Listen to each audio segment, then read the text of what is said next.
Bismillahirrahmanirrahim. Dear spectators, Assalamu alaikum. I am Usman Ali, Assistant Professor of Chemistry, and today we are going to discuss factors affecting London dispersion forces. Intermolecular forces हम पढ़ चुके हैं. आज हमने पढ़ने हैं factors affecting London dispersion forces. Dear students, factors पढ़ने से पहले हम इसमें थोड़ा सा काम आप ये करें कि मेरे चैनल को सब्सक्राइब करें, बेल आइकन को प्रेस करें ताकि मेरी हर आने वाली वीडियो आपको मिलती रहे. तो फैक्टर्स पढ़ने से पहले हमने सबसे पहले एक चीज़ पढ़नी है, what is called as polarisability.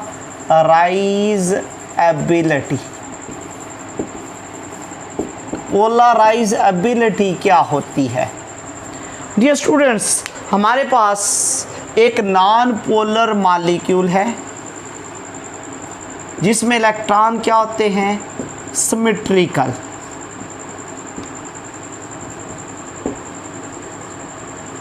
Electron symmetrical हैं. इसके इलेक्ट्रॉन्स क्या करते हैं? इसके इलेक्ट्रॉन डिस्टार्ट हो जाते हैं. इसके इलेक्ट्रॉन्स की डिस्टार्शन हो जाती है, डिस्पर्शन हो जाती है. किन की? Of electrons. अगर इलेक्ट्रॉन्स की डिस्टार्शन हो जाती है तो उसके नतीजे में ये सिमेट्रिकल नहीं रहते, ये क्या हो जाते हैं? अनसिमेट्रिकल. न्यूक्लियस एक साइड पर, इलेक्ट्रॉन एक साइड पर, तो इसमें डाइपोल क्रिएट हो जाता है. तो जिस हद तक इलेक्ट्रॉन डिस्पर्स होकर डाइपोल बनाते हैं वो इलेक्ट्रॉन्स की क्या कहलाती है? पोलराइजेबिलिटी. तो पोलराइजेबिलिटी क्या है? इट इज एक्सटेंट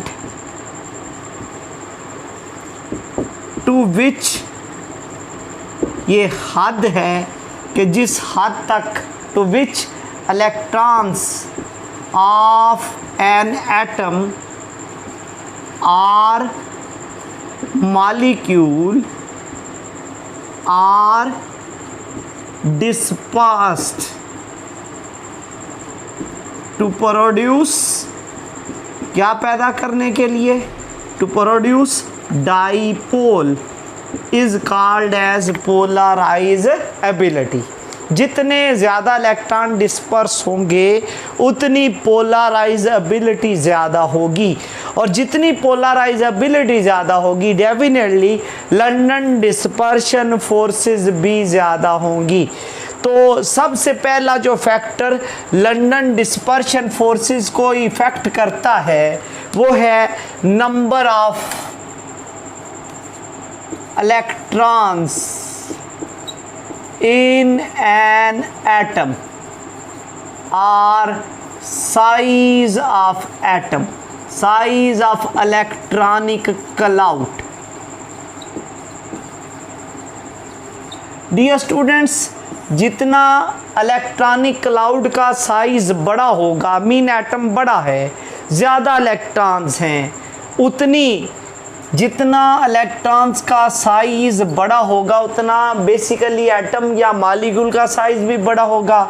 जितना साइज़ बड़ा होगा उतनी इलेक्ट्रॉन्स की डिस्पर्शन ज़्यादा होगी, और जितनी डिस्पर्शन ज़्यादा होगी उतनी ज़्यादा क्या होगी?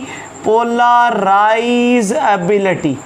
एंड डियर स्टूडेंट्स, ये जो पोलराइजेबिलिटी होती है ये अगर ज़्यादा हो तो पोलराइजेबिलिटी ज़्यादा हो तो फिर ज़्यादा होती है लंदन डिस्पर्शन फोर्सेस. कैसे पता चलेगा कि लंदन डिस्पर्शन फोर्सेस ज़्यादा हैं?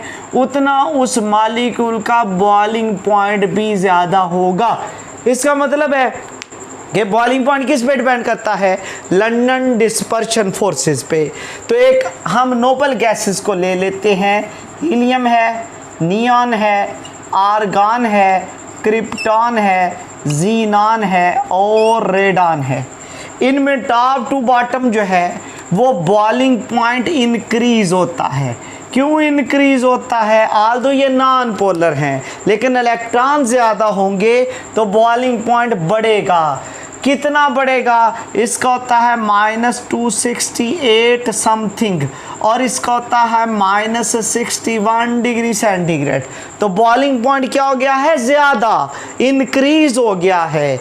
तो कैसे इंक्रीज होगा, सॉरी, इसका बॉइलिंग पॉइंट है -268 डिग्री सेंटीग्रेड और इसका है -61 डिग्री सेंटीग्रेड। तो boiling point top to bottom क्या हो गया, इंक्रीज। क्यों इंक्रीज हुआ है, क्योंकि नोबल गैसेस में साइज टॉप टू बॉटम बढ़ता है इलेक्ट्रॉन्स का, तो साइज बढ़ेगा तो क्या बढ़ती है, इलेक्ट्रॉन्स की डिस्पर्शन, पोलराइजेबिलिटी बढ़ेगी। जितनी पोलराइजेबिलिटी बढ़ेगी लंदन डिस्पर्शन फोर्सेस बढ़ेगी, इस वजह से क्या होगा, बॉइलिंग पॉइंट जो है that will increase from top to bottom. अब हम चलते हैं कि टुवर्ड्स हैलोजेंस, फ्लोरीन है, क्लोरीन है, ब्रोमीन है एंड आयोडीन है। डियर स्टूडेंट्स, फ्लोरीन जो है ये रूम टेम्परेचर पर लिक्विड होता है, ये रूम टेम्परेचर पर सॉलिड है। इसका बॉइलिंग पॉइंट जो है ये होता है बट अबाउट -188 डिग्री सेंटीग्रेड और ये इसका बॉइलिंग पॉइंट कितना होता है, इसका होता है +181 डिग्री से +184 डिग्री सेंटीग्रेड समथिंग। तो इसका बॉइलिंग पॉइंट आयोडीन का जो है वो बेसिकली होता है +184 डिग्री सेंटीग्रेड। इसका है माइनस में और इसका क्या है, प्लस में है, इंक्रीज हो गया है। इंक्रीज होने की वजह क्या है, वो लिक्विड है, ये सॉलिड है। वजह ये है कि आल दो इनमें क्या है, आल दो ये सारे नॉन पोलर हैं लेकिन टॉप टू बॉटम साइज बढ़ता है। तो साइज बढ़ने की वजह से क्या बढ़ती है, पोलराइजेबिलिटी।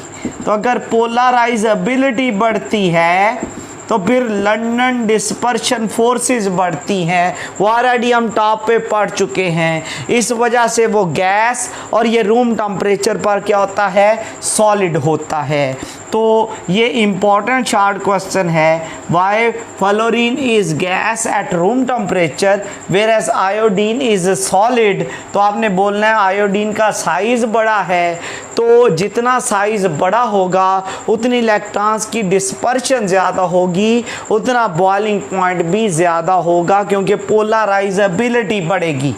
अब उसके बाद एक फैक्टर हम पढ़ चुके हैं, दूसरा फैक्टर क्या है, वो है number of atoms in a chain. Number of atoms in A chain of hydrocarbons. अगर आपके पास हाइड्रोकार्बन हो तो उसमें एटम्स की तादाद क्या करती है, लंदन डिस्पर्शन फोर्सेस को इफेक्ट करती है। इसकी एक एग्जांपल मैं देता हूँ। एक है बेटा आपके पास इथेन का मॉलिक्यूल, इथेन में टोटल जो है वो 2 एटम हैं, कार्बन एटम चेन के अंदर। This is called as ethane. और एक है आपके पास molecule that is called as hexane. तो हेक्सेन में कार्बन एटम कितने होंगे, 3 4 5 6, बाकी सारे हाइड्रोजन लगा दो।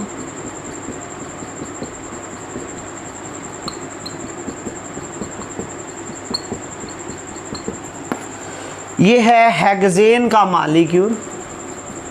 क्या फ़र्क है दोनों में, इसमें हाइड्रोकार्बन नॉन पोलर होते हैं, इसका बॉइलिंग पॉइंट होता है कितना, इसका बॉइलिंग पॉइंट होता है -88.1 डिग्री सेंटीग्रेड और इसका जो बॉइलिंग पॉइंट होता है +68.6 डिग्री सेंटीग्रेड।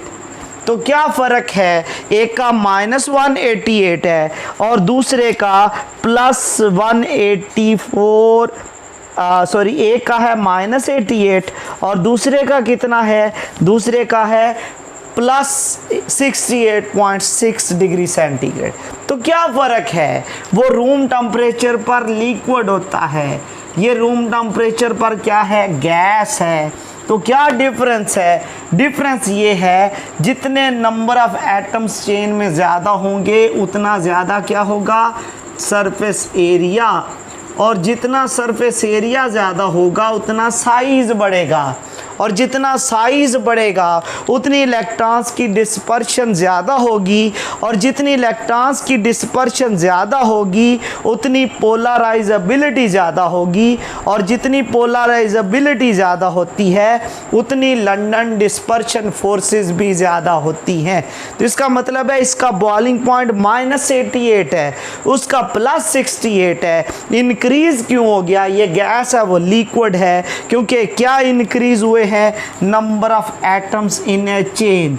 तो जितने नंबर ऑफ एटम्स आप बढ़ाते जाओगे उतना सरफेस एरिया बढ़ेगा, उतनी इलेक्ट्रॉन्स की डिस्पर्शन ज़्यादा होगी, उतनी पोलराइजेबिलिटी ज़्यादा होगी, और जितनी पोलराइजेबिलिटी ज़्यादा होती है, पोलराइजेबिलिटी जो है जितनी ज़्यादा होती है उतनी ज़्यादा होती हैं लंदन डिस्पर्शन फोर्सेस, और उतना ज़्यादा क्या होता है, बॉइलिंग पॉइंट। तो इसका मतलब है बॉइलिंग पॉइंट किस पे डिपेंड करता है, लंदन डिस्पर्शन फोर्सेस पे। ये आज का हमारा आर्टिकल था, और ये इंटरमोलेकुलर फोर्सेस की टाइप्स और उनके फैक्टर्स को हम स्टडी कर चुके हैं।